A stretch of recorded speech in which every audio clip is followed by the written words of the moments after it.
দর্শক আসসালামু আলাইকুম, সবাই কেমন আছেন? আশা করি আল্লাহ তাআলার অশেষ রহমতে অনেক অনেক ভালো আছেন। আমরা বাংলাদেশে এখন অনেক জায়গায় কিন্তু আমরা দেখতে পাই যে বিভিন্ন কই কার্প মাছ, গোল্ডফিশ, এমনকি জিনার ভিতরে যেই গৌবি, মৌলি বিভিন্ন ধরনের কিন্তু মাছ এখন আমাদের বাংলাদেশে কিন্তু চাষাবাদ করা হচ্ছে, কিন্তু বিদেশের মাটিতে চাষাবাদটা একটু ভিন্ন রকম। এখানে আধুনিকভাবে চাষাবাদ করা, এখানকার নিয়ম শৃঙ্খলা কিন্তু সম্পূর্ণটাই কিন্তু বাংলাদেশ থেকে একটুখানি ভিন্ন। দেখুন আপনাদের যদি মাছগুলো দেখাচ্ছি, কত বড় বড় সাইজের মাছ এগুলো।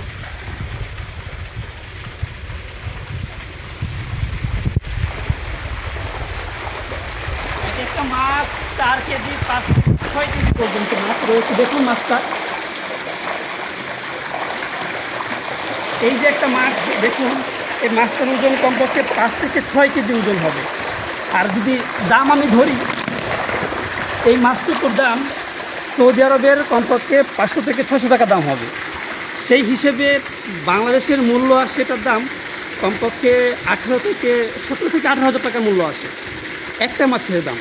এই জন্য বলি যে মাছ চাষ হলো লাভজনক। যদি আপনি জেনে শুনে বুঝে অভিজ্ঞতা অর্জন করে যদি আপনি মাছ চাষ করতে পারেন, আসলেই মাছ চাষাবাদ করাটা লাভজনক। তবে ভালো জাত এবং উন্নত জাতের মাছ চাষাবাদ করতে হবে।